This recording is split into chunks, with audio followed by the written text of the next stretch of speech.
Good evening. One kick from glory family 87 has returned for another episode, albeit a little bit differently, presenting for the comfort of our own homes, just like lockdown, but let's not go back there again.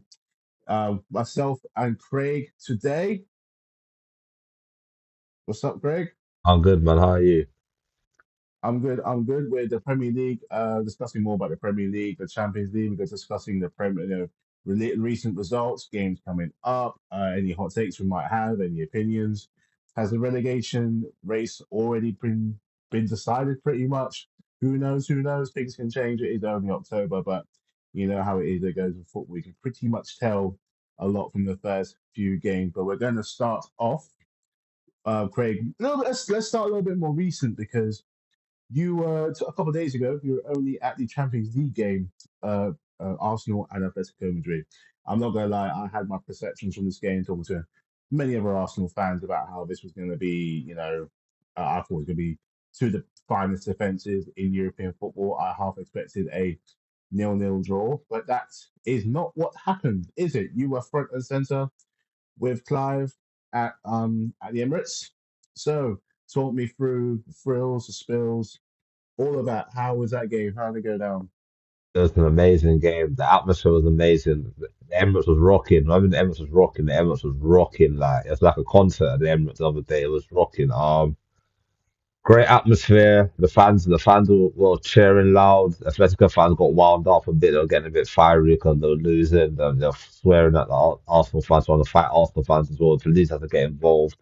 At some stage, and security, not loads of Arsenal stewards had to be there, so stopping the fans from attacking the Arsenal fans. So it was a great game to watch.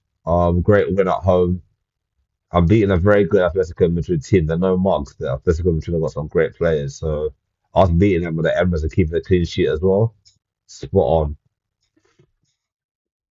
Happy day? Well, I mean, not necessarily for me. I thought it was good. I genuinely didn't think it was going to be a draw and just two big buses by either goal, but to be proven wrong.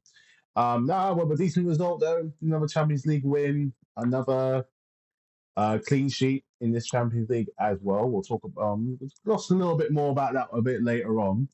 But most importantly, yes, you got your goals from your corners, this, that, and the other.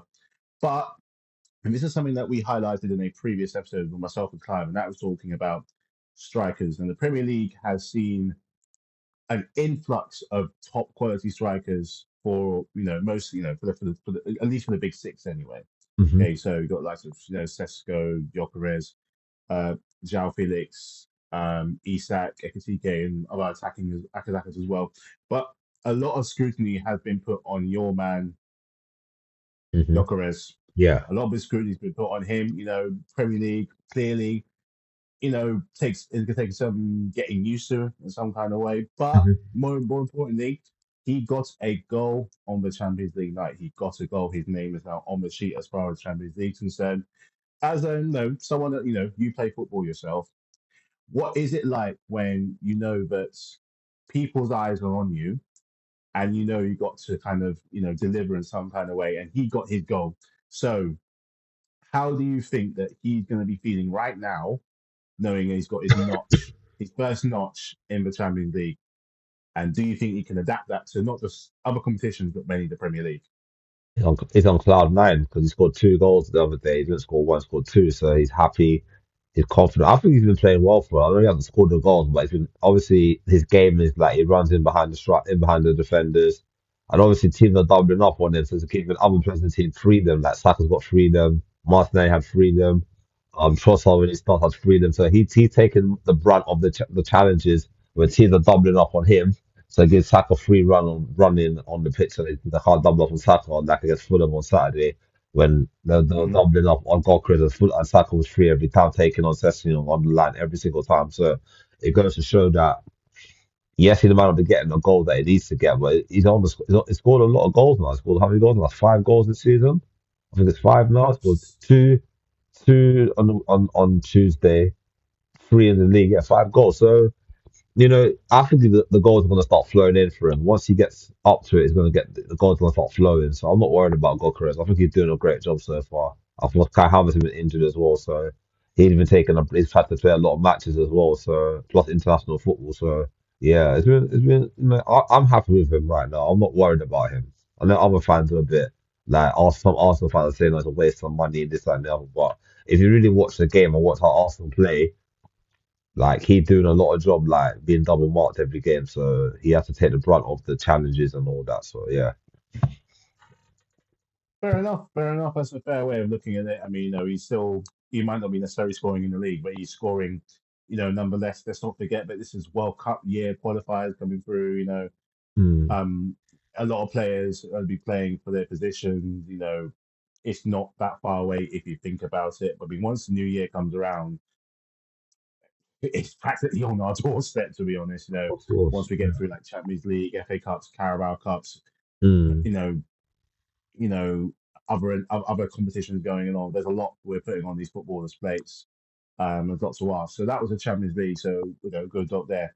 But going back to the Premier League, you came off of a hard-fought win against Fulham on Saturday. Goal from a corner, which seems to be a bit of an Arsenal staple at the moment. So I mean, this is something that's been going around on the football consensus where you're only really getting goals from corners, and whether that's true or not, either way you're getting goals, it doesn't necessarily even really matter.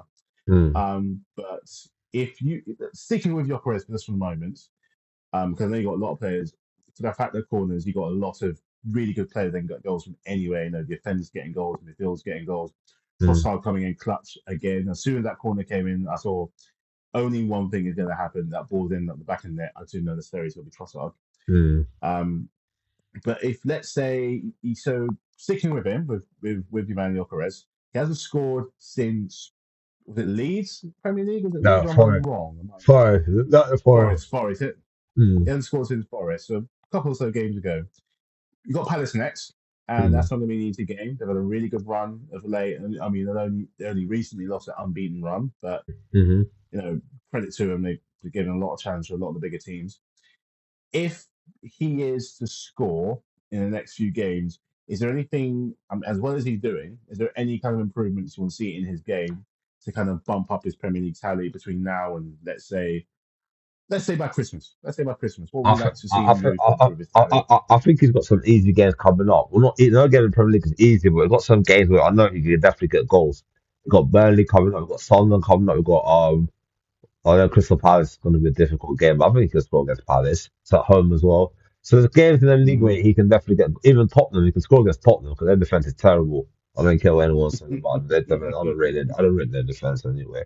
Their goalkeeper, I don't rate him. So I feel that there's goals. You can get a couple of goals here and there. If you can get like 5 or 6 goals in the next month or two, the next 2 months or so, that'll bump his tally up to 10, 10, 11. So he can definitely do it. Oh yeah, there's room for him there. So yeah. So now you know what, good shot on him. Good result on the Tuesday. Palace, it's going to be a somewhat Mm, more of a difficult game. definitely. So speaking of difficult games, it was a difficult game for Liverpool. Now, our resident Liverpool fan isn't here to back up his case for what's been happening at Anfield of late, but it Mm, doesn't mean that people haven't been talking about it. I was watching that game on the Sunday with a very devout Manchester United fan, and again, even me, the Oracle, sometimes last year clearly had all the luck last year. I predicted two teams to win certain cups would not be the big six, and I was right. However, this so much, my shine has very much been. I don't know where my shine has been lately. I really don't know where it's been. mm, But I didn't necessarily have Man United winning, but I didn't see Liverpool losing, and of course the opposite happened there. mhm. Very shock result from the get go. You saw it from like the off from when they scored first. But I mean, again, Markus isn't here to defend himself for what's happening at Liverpool. But what do you think is going on at Liverpool? What is the I, f- what's going wrong? I feel too many new signings and players have not gelled quick enough. I think Iketika has gelled in very quickly. Fabian Wirtz has not gelled quickly enough. I think he's still getting used to the Premier League. Frimpong getting used to the Premier League, a new league for him. Kirk is not settled. I think he's not settled at all. Konate's gone backwards from last season. He was solid last season. Van Dijk, age is catching up with Van Dijk. Same with Mo Salah. I think age is catching up with Mo Salah now as well. I think last season when Mo Salah, I think Mo Salah misses Trent Alexander-Arnold. To be honest with you, I think when Yeah, Trent was playing, he had that Salah knew to make the run because Trent will find him every single time. This season, mm, there's nobody on right back who can find Salah the way how Trent found him. So Salah is either is regressing now, and I feel that maybe in a year or so they might have to move him on. I think they might have to move him on in a year or two. I think if he continues progressing like this, then they might have to move him on. He's on massive wages, he's the highest earner at the club, and he's mm. not delivering. He's not delivering this season, to be honest with you. He's not getting no goals, no assists at the moment. I think he scored in the first game of the season, if I remember correctly, against Bournemouth. And I think Yeah, he did. Bournemouth, and he scored against Sunderland. Not Sunderland, Burnley Mm. last minute penalty. Other from that, he's been shocking the last couple of weeks. He's not been a person that everyone knows and loves. He's been very out of sorts. And I think yesterday him being dropped was a statement of him not playing well, and he needs to get out of the team to show that no player is bigger than the team, the club, no matter what status you are at the club or what history done in the past. Sometimes he needs to be dropped, and he got dropped, and that was it. Really, he came off the bench, could have sort of worked for a goal. He was too greedy, decided to shoot when he could have passed it. So Liverpool fans turned against him today. So yeah. Yeah, which is not something you'd ever really want to. It's not something you'd hear, considering Liverpool fans turning on Mo Salah. But you know what? It's a funny thing. I was talking about it at work today, where we got a couple of very other devout Liverpool fans, and they're noticing the change over it. And pretty much what you said in terms of losing Trent was a much bigger loss than they ever thought. I know him leaving didn't exactly go the way that that they wanted it to. I mean, I know he was very upset to leave, but at the same time, his career was blossoming. You were never going to necessarily stop him from going in. That from going to probably the biggest club in world football. So he's a big loss. It's like adapting his game. Because normally watching him on the main line game, it's like he's almost a little bit lost because Trent is not there because he's so used to him being there. But Mm, now he's having to. This is probably going to be Slot's hardest season because in a way, yes, he's got the players that he wants, but they're having to unlearn the system that was previously put in. And I'm not necessarily saying that um, Slot came in and just let them do what Klopp did. Obviously, he didn't do that because they went ahead and they won the league, for crying out loud. But losing players like you know Trent and in particular Luis Diaz as well, I think were much bigger losses than what they're going to be giving off, and it's going to take they're going to relearn and kind of rejig to how they do things. So it's going to be a case of a little bit of struggle, which is nothing that Liverpool aren't used to. They went through it once before. There was on two separate occasions in the last 5 years. They were fighting on all different trophy fronts, and a lot of their players are Asian. Robertson's Asian, Van Dijk's Asian, Salah is Asian. Allison picks up a nasty knock, but he hasn't really come back from. So, and they got these new players in who are still kind of working their way into the team a little bit. mm, I don't want to be, I don't want to, like, and I think also the event over the summer, which unfortunately the really sad passing of Jota as well, mm, has also been a very, very, very big loss in two different cases, not just in terms of a player, but also as a person as well. I mean, I could be wrong, mm, and I could be speaking of ill terms, but losing a player like that, a clearly loved person in the changing rooms mhm, and on the pitch, I think it does play on you. It really does play on you, and if nothing, Liverpool they hold their players dear and they love them at the club. They mhm, really, really do. So that's also a really unfortunate thing. So Liverpool in a bit of some. Obviously, they won against Frankfurt last night, which I think is going to give them a bit of confidence going back into the Premier League this weekend, ending their things like four losses on the bounce in order from 4 or 5 losses in all the competitions. mhm, But and this is something else that was brought up to me when I was watching the Manchester United game and watching Man United as well, which potentially has brought Amorim a little bit more time. He's beaten Chelsea and he's beaten Liverpool. In the past, he's beaten Man City. So for whatever it is, these players can turn up when needed. And this was a very big 3 points that they got. And even when Liverpool equalised, even when Liverpool were peppering their goal at times, Man United just looked in a little bit of control. They really, really did.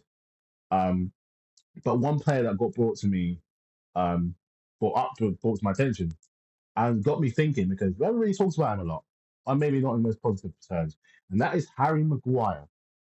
That is Harry Maguire. Now I know he's got his nickname. I know he's been memed all around the internet to absolute football, whatever it is, right? But bit off topic here. Is there a case for Harry Maguire being underrated? I want to put that to you. Is there a case for Harry Maguire being underrated? Yes. I think he's a top quality of the Okay. player. I think if you had pace on him, he'd be a world class defender because the guy can score in clutch moments. He don't play for England. You know how somebody caps for England is not a good defender, and he captained England Mm, a couple of times when Harry Kane was injured or whatever. He's the yeah. type of player that he goes on the radar a lot because like obviously he does a job for the team, innit? Like if you need a goal, he'll get a goal for you. Like for Man United, he's got loads of clutch moments for Man United. Last season, a Europa League semi-final against Lyon, when they were out, he scored 2 goals, scored a couple of goals here, late minute goals. So he's a good emergency centre forward when they need a goal. Mm. Put him up front, he will score. It didn't work out from the Europa League final, but obviously, when it comes to big games, he's a big game player. Harry Maguire. You know, yeah, on Sunday, they scored Liverpool scored the equaliser. Everyone thought Liverpool got the other. Cody Gakpo should have scored the winner, missed the open goal. But then Harry Maguire, clutch moment Maguire, 80 something minute, bang, goal. Good cross from Bruno from the corner, came out. Bruno surveilling the ball, and it headed it right into the head of Maguire, goal. Liverpool fans were shocked. Man United fans were celebrating. Game, set, and match. They had to defend for I think it was another 8 minutes. I think 8 or 9 minutes stoppage time. Man United did what they had to do, got the win. They go home, happy, happy. I mean, he's an interesting case. He's not someone that's really been brought to a lot of attention over the years, mostly because Manchester United have been, well, let's be real, pretty poor Hmm, in time. But for whatever it is, in the last what 2 or 3, 4 years, they have had silverware, even in their poor seasons with Ten Hag. They hmm, won back-to-back trophies in the 2 years that he was there. So yeah, call it what you like. I mean, I don't think they ever really fell out of the top 10 in that time. He got sacked he got sacked for less than what Amram's done. Amram, for what it's worth, brought him to 15th. hmm, There's no European football for these guys. of course, The stadium's falling down. It's crumbling. yeah, they're hemorrhaging money. Their players want to leave. hmm, Rashford's gone out living his best life. McTominay gone out living his best life. yeah. Um, Anthony as well, Garnacho, Anthony, Garnacho, all these players have left. Sancho as well. Sancho, yeah, Sancho as well. But they still got a few hidden gems in there, in like say of Harry Maguire. But you know what the funny thing is? I remember having him on my fantasy league, myself and my wife. We had a fantasy league 2 years ago with Harry Maguire, and he got us so many goals. And this was after that World Cup year Hmm, in 2018, where really and truly he was making a name for himself. yeah, Back when he was still at Leicester, hmm, and he got us so many points for his headers, his defense. And you know what? If you watch him shoot, if you actually watch how he shoots, he's got a hell of a leg on him. hmm. He's got Power, some. I remember power. the penalty that he's got some real. He got some power in there. I remember Hmm. that penalty against the Italy in The Euro the final, final. the penalty Yeah. shootout. Hmm. That ball went all the way to Wilson Green. There was some serious, there was some power in that. I mean, Yeah. where it is, it's almost as if it's Man United, because I think wasn't he very on the verge of going to Man City at one point before he went to Manchester United, but then I Man United think stepped in and I were like, think so. I think Man United paid over the odds for him though. 85 million they paid for him. Not over the they paid odds, but over the odds. they paid. I think one of that Leicester's worth it. 50, 60 million was enough for him. 55 million tops. 55 or 60 million plus add-ons. They should have paid for him. They paid over the odds for him because he had a good World Cup and he is in England international at Leicester. So obviously England's Yeah, tax in it, so they paid over the odds for him. But yeah.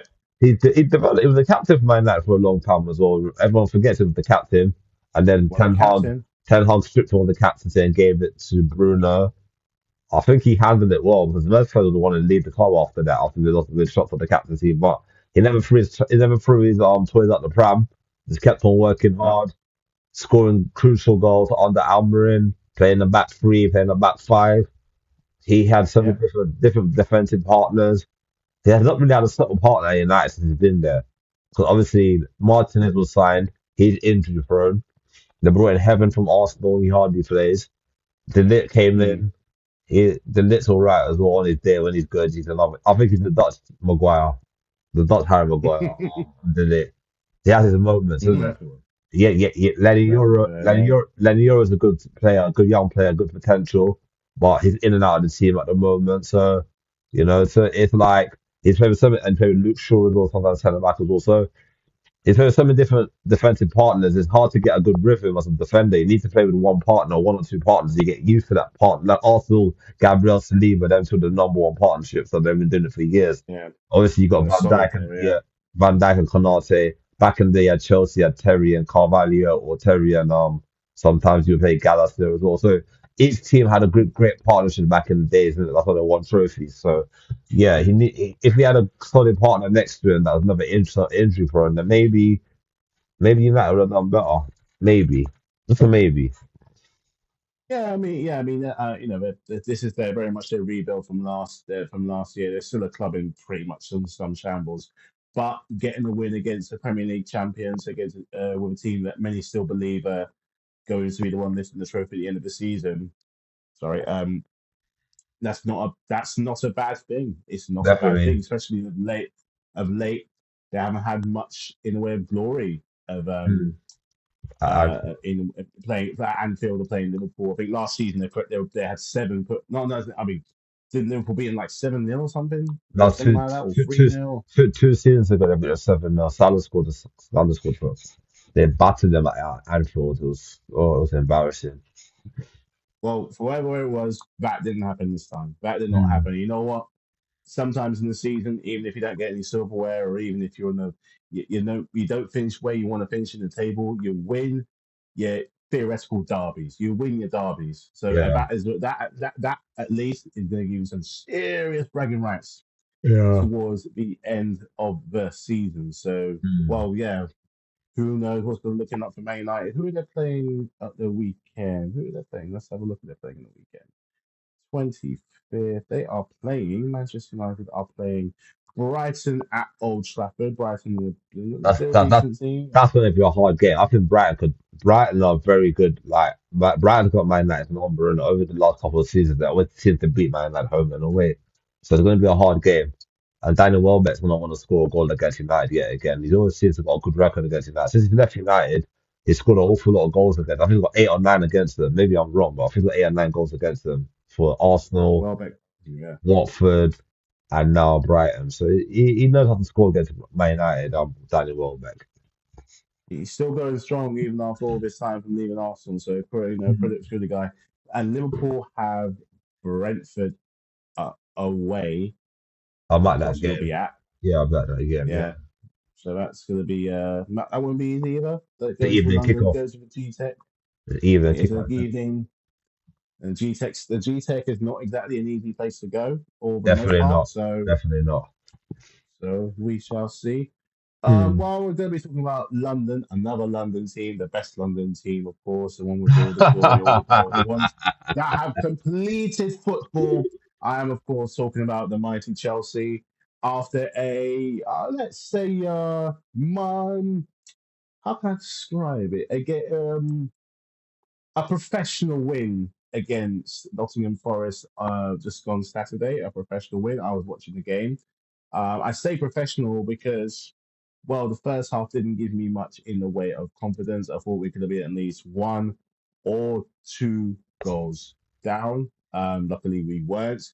And then we'll sort of the thing comes off and Lavia comes on. Maresca, he changes the team up, and our young defender Achimapong gets his goal. He stayed faithful at one point. At one point, and this is something I didn't realize over the transfer windows that he was very close to joining other clubs. They put pen to paper, and we needed defenders, we needed centre backs, and I'm so glad that he stayed because not only did he put in a good defensive shift, not only is he getting good learning time in the team, as we start this whole youth project, but more importantly, he got his goal, contributing along with Pedro Neto and, of course, the mighty Reece James, completing a professional turnaround, not only seeding 3 points. for the mighty Chelsea, but also sending Ange Ball Part 2 his papers. Now, I know how I feel about that result. It'll be great for us to get another win and climbing up the table. Happy days as we go along. Got another tough game coming up in Sunderland, which again we'll talk about them in just a second at some point. Um, what so? What do you if for Chelsea to succeed this season? Where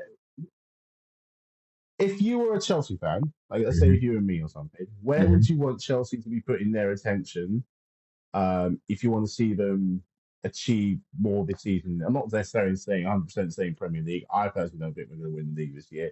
But what if you want them to do well in the Champions League, add more trophies? What do you think Chelsea I would need to think do if they were to add in January? I think they need a centre back. You definitely need a centre back. 100% need another centre back. Mm, Top, maybe two. Maybe one. 'Cause I think you can't rely on Wesley Fofana to stay fit all season. He's always injury prone. Um, mm. I think that Colwell's going to take him a while to get back to fully fitness again. So maybe if you can't sign anyone, maybe loan in a centre back until.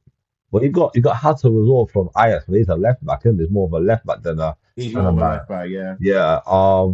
Go for a top quality centre back if you can get one. Get a top quality centre back. There's a lot of good centre backs out there. Whatever you want. If you have to sell somebody, sell Jackson on permanent to Bayern in January, and that money you can go and invest in a world class centre back. So I think that's the only thing that's stopping you guys from get. I think to be brutally honest with you, I think if you really want to be ambitious, upgrade your goalkeeper as well, man. I think Sanchez he has his moments. He reminds me of Almunia at Arsenal back in the day. He makes world class saves, and then he'll make a bozo moment and he'll make a mistake. So if you really want to challenge for Champions League and whatever, I think you need to upgrade your goalkeeper as well. And Yeah. maybe another centre forward, I would say, because João Pedro, the goals are kind of dried up for him and been out for a while now with the hamstring injury. We don't know how long he's going to take long to get back to fully fitness. Maybe an experienced centre forward as well, who can get you goals and whatever, and take the burden of João Pedro as well. So yeah, that's the three sides Yeah, I I would mean, go for just to boost Champions, get Champions League next season again, and then maybe try and go far in the Champions League and try and maybe win the Europa, FA Cup or a League Cup or something, get to a final at least. That would be a good season for Chelsea, I would say. yeah, no, I mean, I was disappointed. One of the main ones I was disappointed with was Mike Manuel not coming over to the Blues because that was very much one of the early kind of big transfers that could have been happening. I mean, a few goalkeeper moves were made this season. Unfortunately, we as close as we were, it never really made the cut. Mm, But still hope. Still never say never. Come the end of the season, we don't know where it's going to be. Um, I'm not saying I don't like my goalkeepers. I'm just saying that one of our better ones got moved on. Not just moved on, he got sold, and that's in Petrovic. Because that time when he was with when Potts was in charge, he was actually one of our really. I think Sanchez got dropped while he was there. Sanchez was not his choice. mm, Petrovic came in, and as a result, got a cup final in the top six finish. mm. And look at Udoka, he's doing at Bournemouth right now. They're doing really, really well. There is room, obviously, the young keepers we have, they've got time to kind of get better and better. And this is much more of a future rather than now, rather than Mm. thinking that because as we're used to have things happening now, sort of thing. When Czech came in, he was almost ready Ready. and waiting to be in the Premier League. Of course, while when he came in, he was ready coming to win the Premier League, and as a result, with those two keepers, we won. They won multiple leagues. And He Mendy was as well. Courtois. And Mendy. And Mendy yeah, did well. Mendy came in, highly recommended from Rennes, came on, won us the Champions League, the Club World Cup, and the Super Cup. Hmm. Also, in having a handy backup in Kepa, now with you guys, having a good backup as well, had a decent year at Bournemouth. So, no, yeah, I think the goalkeeper and the centre backs are definitely somewhere where we're going to need some serious improvement if we want to challenge for more leagues. Going forward, I'm happy with just that the injuries have come at exactly the wrong time. But what's also funny is that seeing videos, and this is something that we talked about an episode ago, was that with strikers and compare what would have been if Diego Costa, who's getting some appreciation right now, which I'm glad to see, what would have cost to look like if he was at Stamford Bridge just that little bit longer. Because Costa, I'd love to have someone like him. The guy was an animal. The guy was an absolute beast, a Mm. monster. He There's a terrorized there's a bully. and defenders. He was a bully, and sometimes as your striker, that's exactly what you need. All right, his Mm. numbers didn't exactly live up to what it could have been. He didn't win any golden boots, but he got important goals, and that's all that kind of matters. He won two Premier Leagues, League Cup, and someone that we look back on him was like, could be maybe a bit of a cult hero in their future. And that's somewhat of a cult hero. So, miss having him around, but the strikers market has changed drastically, as you said many, many times on the channel, many, many times it's changed. Changing so much, so much that other teams can't even succeed, which, getting onto that Nottingham Forest, obviously Chrissy Wood had a really good season last year, scoring, I think, nearly more than, he scored 20 goals last year, Chris Wood? Mm-hmm. I think he got us near about that time. He was really one of the surprise packages. Mm. Um, so credit to him, credits there. But it's not working this year. It's not working this year. One of the surprise. We're going to talk about surprise packages, and surprises aren't always good. Aren't always good. And in this case, it's Nottingham Forest last year getting a top 8 finish. At one point, we're in the top 3. This year, can't buy a goal, can't buy a win, and it seems that they can't keep a manager with not one but two sackings on their third manager as early as October. Um, Big Ange is now gone. Dyche is now in. With Dyche now in, do they stand more of a chance of survival, Nottingham Forest, or do you think that the problems are going to get worse? Thing is, Nottingham Forest is a massive club. They won 2 European Cups under the Brian Clough. They're a massive, massive club. Like, a lot of people don't look into the history a lot about football teams there, but Nottingham Forest is a massive club, and they should not be where they are on the table right now. With the players they got in that team, they should be in the top, maybe top 6, 7 in the league right now, not where they are right now. So they're underachieving this season. I blame the Mm, owner. I think the owner's a madman. Honestly, that Markus guy, he's a crazy owner. Like, I wouldn't want to play under him. mm, He's very erratic. Nuno was your best ever yes. manager in a long time. After Steve Cooper got you up in the Premier League and he done well for you guys, and it didn't work out in the end, so he sacked him. But Nuno was your Mm, best manager how many years? Yeah, a long time. He got European football. He didn't get a Champions League football as he wanted, but that's circumstances. It happens in football. You know what I mean? But he got mm, European football. You guys brought in Edu, and Edu and him had a clash. Him and Edu had a clash over signing or something like that. And then mm, after that couple of weeks of the season, he did an interview and then he got sacked after that. Now I feel that I honestly feel that it's a massive regret. I think the owner must regret sacking Nuno and bringing up Ange. He thought Ange was gonna come there and do another.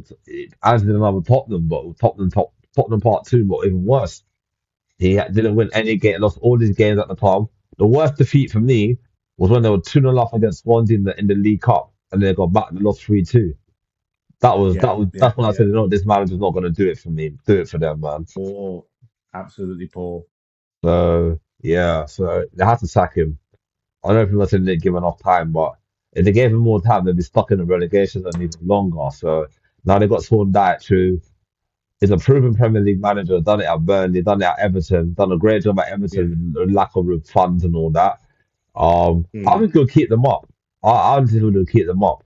I think Nottingham Forest will stay up this season, but they need to start getting some results quickly, fast and quickly, if they want to stay up in this league. And there's hard time at the City ground, hard time to be a Forest fan, also, especially after the massive, well, not massive, but overachievement from last year. Let's call it for what it is. It's an overachievement, considering Hmm, last 2 seasons they've been around. They're pretty much teetering in that relegation kind of definitely. territory. But the one thing that made them like such a force was the history, the heritage, and making that ground as hostile as possible. It's one of those older grounds from Premier League past, as you and I both know, that make Hmm, it hard to go there. They make it's a great atmosphere, but if you're, they'll make themselves known. But like definitely.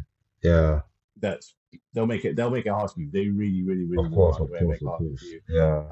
But speaking of surprise packages, we've done the less satisfying way. Now we'll go to the more satisfying side. Just briefly go over some of the clubs that I don't know about you, but I know I've been watching as seeing like, you know what, they're not getting talked about enough because they're actually doing pretty good. So Mm. one club that doesn't, I think, is actually doing pretty well, regardless, and I think I said it before, is Sunderland. No, I agree. I had, I think in the earlier part we did in the summertime, I said that I backed this one of the managers to get manager of the year. I backed the thing. Mm, Like, I felt like he beat Sheffield United in the Championship playoff last season to get Premier League football. Sunderland had been out of the Premier League for a while. Came into the summer, brought in Granit Xhaka, brought in a lot of experienced pros, Premier League experience, and he brought in Dingra from Brighton, very mm, good winger, tricky winger. He brought in a lot of experience. He brought in a lot of players who could suit to the Premier League. And Xhaka, Granit Xhaka, captain, has done well for them. They've got a good goalkeeper. He's very cool, very good. We've got a good defender in Dan Ballard, who's been for Arsenal Academy, good young defender. They've got some decent players in their mm, team. So when they won the first game of the season, I think, no, I think Tottenham are going to do well this season. I backed them to do well this season. I think if Tottenham continue this way, they could climb up the table and stay. Maybe they finish seventh or eighth. That'd be a great season for Sunderland. Not really. I don't think they'll get in the mm. relegation zone, to be honest with you. I think they've invested well. The only thing I'm worried about is when African combinations are going to come up, because a lot of the players are African in the team, so they might lose a lot of their players. That's the only issue I got Yeah. when it comes to January African combinations. But if they can survive, that'd be a great season for Sunderland. And their manager definitely is a manager of the year. If they're Sunderland stay up and they get high in the table, I would say he would deserve it from me. They've done good. I agree with that with Sunderland. They've done pretty. They've done good so far. They haven't exactly been like whipping boys. They're not being all right. They're not setting the table alike either. But from what we've known from Sunderland in the past, they've always just been cannon Mm, fodder. But they're very much giving this more of a go in the Premier League season. So far, they've giving it a little bit more of a go. definitely. One more, another team. I'll go for three. Let's go for three teams. One more team I think that deserves a somewhat of a bit of praise is Everton. Mm. Also, Everton again. They've struggled the last couple of years at 7 years, Goodison. 7 years, Yeah, 7, 8 years, they've struggled. yeah. Last 7 years they've been They've been really struggling. Relegation, managerial changes, problems at the top, keeping players, not letting all kinds of problems at Goodison Mm, the last few years, which they were able to at least leave Goodison behind, still being in the Premier League. They've also they've now gone out to the women's team, which I think is a great bit of keeping some football heritage back. mm, West Ham, take note. Um, Thank you for keeping them a very vital stadium back in football at least. But so far, this new stadium, new attitude almost. I mean, I think the signing of I said before the signing of Grealish being a bit more free as a proper winger has given them. I think mm. given them a massive boost. But you see, but then again, you do see his absence with him not being there when I think they played City recently, and he Yeah, wasn't there. yeah, you can see They the do kind of difference. miss him a little bit. Yeah. They've signed some good players. They have signed some other decent players. Dewsbury Hall's found a bit more of a home there. Obviously with Jack Grealish, he's there as well. Pickford, it's always not a new signing, obviously, but he's a good stalwart for them. Always good for England. Maybe finishing them top half of the table, and also having Moyes there, I think is a good feeling too. They've got the right manager. He's the perfect guy to kind of have him there. He was probably one of their best managers leaving Goodison. Well, at Goodison, he's going to be their best manager leaving Goodison. Mm, They're in a good spot. I think a top 10, 8 finish, decent cup run could see them have a good season. So mm, yeah, I'm feeling good about Everton. And then one more. I think we're both probably going to agree on this. But then again, no one's really been saying about them, but apart from one main player, and that is Bournemouth. mm. That I, is I think I think Bournemouth. I think Bournemouth was very unlucky not to get European football, and they sold all their best players. That Dean Houston went to Real Madrid. The other Real centre back Madrid. went to PSG. They lost Kevin to Yeah, Arsenal. It was on loan. They lost yeah, a lot of their good players last season, but one thing with Bournemouth, I like how Kirk went to Liverpool as well. One thing with Bournemouth, yep. they lose their best players and they reinvest in the squad. They've got a good scouting system down that side where they can lose their best players and they can buy new players and they can do the same job or maybe even better than the players that they had before. They even lost last summer, the summer before, they lost Solanke to Tottenham. They brought in Ebenezer, yeah, the striker, the Brazilian Yeah, striker yeah, in yeah. Porto. He's done a good job for them. So it goes to show that, and their manager, I rate their manager very highly. He got the best out of Justin Clive. Is finally living up to his Mm. potential, and he got the best out of him last season. Semenyo is the one for me this season. I think he's lit up. He's their best player, Yes. and they can demand hot big money for him whenever they want to sell him. He is a top quality player. He scored two bangers against Liverpool. Excellent.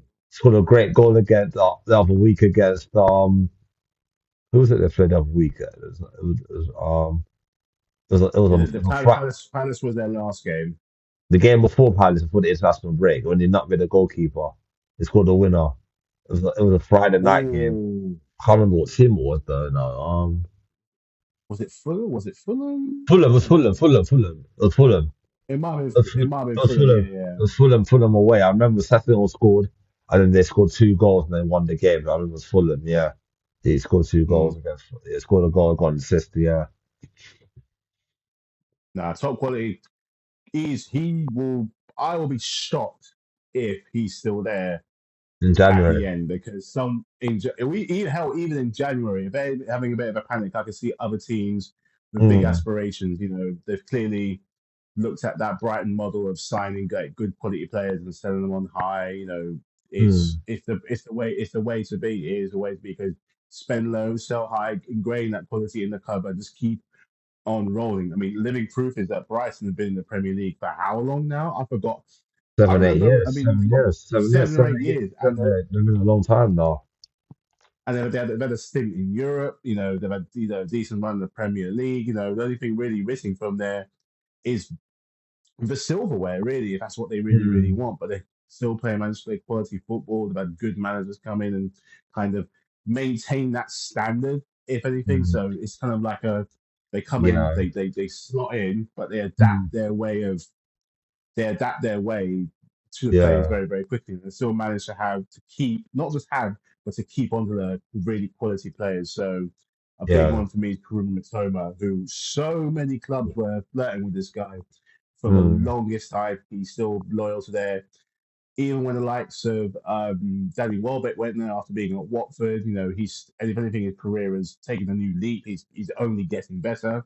mm, James Milner being there has a bit of experience and quality. So you've got their big defenders as well, a decent goalkeeper. So looking at that model, Bournemouth, they're like, you know what, this is something we can really, really copy. So now, you mm. know what, their three teams have been really, really kind of been impressing me. So we'll go round off a little bit now. We're going to round off with a brief discussion on relegation. Your three relegation teams. West Ham Wolves and mm, West Ham Wolves and Burnley, man.